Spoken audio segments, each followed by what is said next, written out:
Now that we've learned how to chain and hopefully are a little bit more comfortable working with the hook and the yarn, we're going to move on to making some fun hair scrunchies and learn some new techniques. You can make some really nice fuzzy ones. Here's one done with a suede yarn. It looks kind of leathery. And here is one with a really nice fun fur. I suggest that you start working with just your regular old boring cotton or acrylic yarn so you can see what you're doing. But once you're comfortable with the techniques, you can move on to the fun yarn and make some really interesting things very easily. I'm going to start by showing you a new slip knot where you start just like you're going to crochet. Wrap the yarn through your fingers, put it between your middle finger and your thumb to hold it, and push your index finger up to hold the yarn there available to you. Put your crochet hook on there, tip it back just like you were going to do a chain stitch, but then you want to turn your hook upside down and give it a little flip so that the yarn has a little twist there. Grab that twist with your thumb and your finger, and then place your hook on the yarn, wrap it around, and pull it down just like you were doing a chain stitch. And then you want to yank it tight. There's your slip knot, and you can start crocheting. Grab an elastic hairband, nice and stretchy. I like the ones without the metal bands. I think they last longer.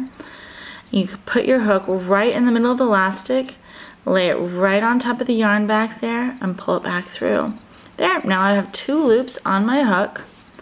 I wrap the yarn just like I was going to do a chain stitch and pull it through both of them. That is a single crochet. Now to make all of the bouncy frillies on here, I'm going to do some chain stitches. 5 of them actually. 1, 2, 3, 4, and 5. And then I'm going to come right back down here to the elastic, put my hook through the center, grab the yarn on the other side, bring it back through, have 2 loops on there, wrap it around and pull it through, and there's another single crochet. You're going to keep squishing these back next to each other and doing more and more and more until this is completely filled up. Here I have one that I have been working on where I've actually added beads to the little bounces to make it look a little bit more interesting. I have a bit of a smaller crochet hook here so that the beads can slide right onto there. But it's exactly the same technique. I chain 1 and then 2, and since my 3rd chain is in the middle, that's where I want to put my bead. I take my bead, slip it onto the crochet hook, grab that loop again, pull it right over the top of the hook and onto the loop, and then I finish that chain stitch. So there's my 3rd stitch, and then I do another 1, 2, that's my 4th and 5th stitch. And then to end it off, I'm going to do a slip stitch into the first single crochet I did here when I started, just to connect it all so you don't have an open space. Put your hook right into the middle of the stitch, lay the hook on the yarn, pull it back through so you have a loop, and then pull that loop through your original loop, and that is a slip stitch. Take your scissors about 3 inches away or so, give yourself a snip, wrap it around like you were going to do another chain stitch, but then pull it all the way through. Okay, now you obviously don't want these ends hanging around there, so just put your hook through a closed stitch, grab it and pull it through.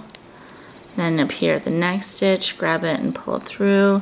Just keep doing that until you have it all the way tucked in along these chains. You don't want to do it along the bottom because if you slip it through where the elastic is, every time the elastic stretches, it will come out. But there you have a really nice, fun little scrunchie.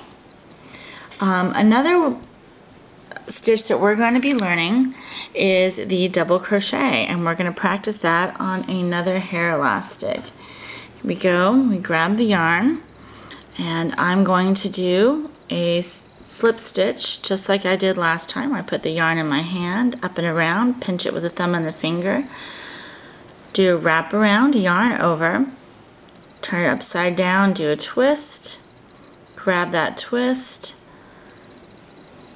do a wrap and pull it down, yank. There we go. There is my little slip stitch to start off my crocheting with. Okay, here we're going to do another little single crochet around the rubber band. Then we're going to do 2 more chains. 1, 2, and then we're going to start working on our double crochets. This makes the stitch start up taller. Double crochets are taller, so it'll move right into there. To do double crochet, you wrap it just like you were going to do a chain stitch, but you stop there. You go into your work, which is the elastic band here, lay the hook down on the yarn and pull it back through.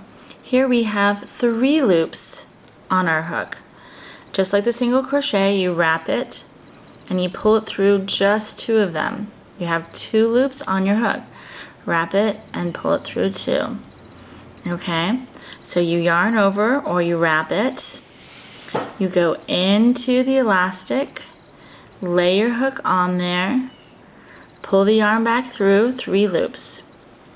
Wrap it, pull it through 2, wrap it, pull it through 2. And you see how this makes a taller stitch? There you go. Now I have one that is almost done here. See how I've squished this on here really tight to make a nice ruffle? I just keep doing them and squishing it back and squishing it back. Okay, well we're at the end here and we want to do another slip stitch to finish this off. We go right here to the top of the chain or the first stitch, grab the yarn, lay the hook on it, pull it back through, pull it back through.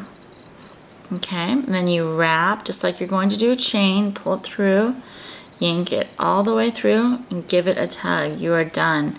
And then you can just go along the top here or anywhere you want and just pull that little end in and stitch it along so it doesn't show. You have some fun scrunchies and some new stitches to work with.